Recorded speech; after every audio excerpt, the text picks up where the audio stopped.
Armed resistance groups in Myanmar say they have caused casualties in a drone attack on the capital, Naypyitaw.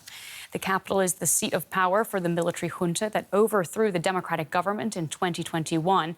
The main opposition group, which calls itself the National Unity Government, says allied rebel groups struck the airport and a military headquarters with drones. But the junta says it shot down the drones and claims no damage or casualties were sustained. So let's get some insight into this with Kim Jolliffe. He is a researcher and analyst focused on Myanmar, currently based in and joining us from Bangkok. Thank you so much for taking the time. We have the junta here denying reports of casualties in this attack. What are you hearing from your sources? Yeah, it's still a little bit unclear. All the details are still coming through today, and I think we'll find out more over the coming days. The resistance units that operate under the NUG and that carried out the attack say that they sent 28 kamikaze drones at 3 locations: the military headquarters, the main airbase, which is just southeast of the city, from where they regularly deploy aircraft, to bomb civilian settlements outside junta control, and finally the personal residence of the dictator Min Aung Hlaing as well.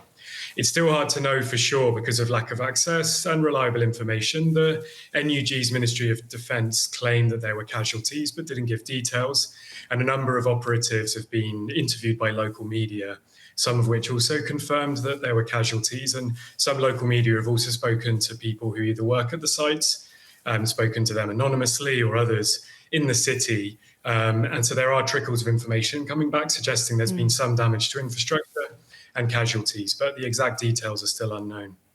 Now, the junta, of course, has used airstrikes to devastating effect against pro-democratic forces. Do you think that the use of drones now is leveling the playing field for the opposition?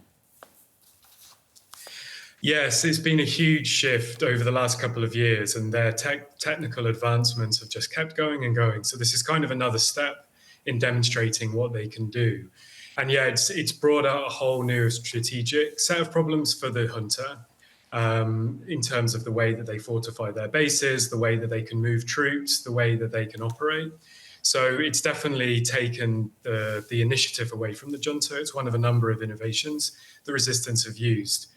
So yeah, I think that that's kind of been the main impact so far. We still don't know exactly what the physical impact is, but it definitely gives the regime yet another problem to solve. And war is often about keeping your opponent in a kind of reactive mode so that they can't undertake their own initiative. So this is yet another step back for the junta, yet something else that they have to focus on at home. It also comes in the context of increasing attacks around Naypyitaw. It's been increasingly unsafe for troops, and especially for like military families and other civilians, to move in and out of the city on the ground. They've begun building trenches in key parts of the city towards the east, towards where these resistance attacks came from. They had to hold the Armed Forces Day with very high security measures in the evening. So they're definitely feeling the pressure in Naypyitaw, and this is kind of yet another move in that direction. Well, thank you so much for joining us with those insights on DW. That is Kim Jolliffe.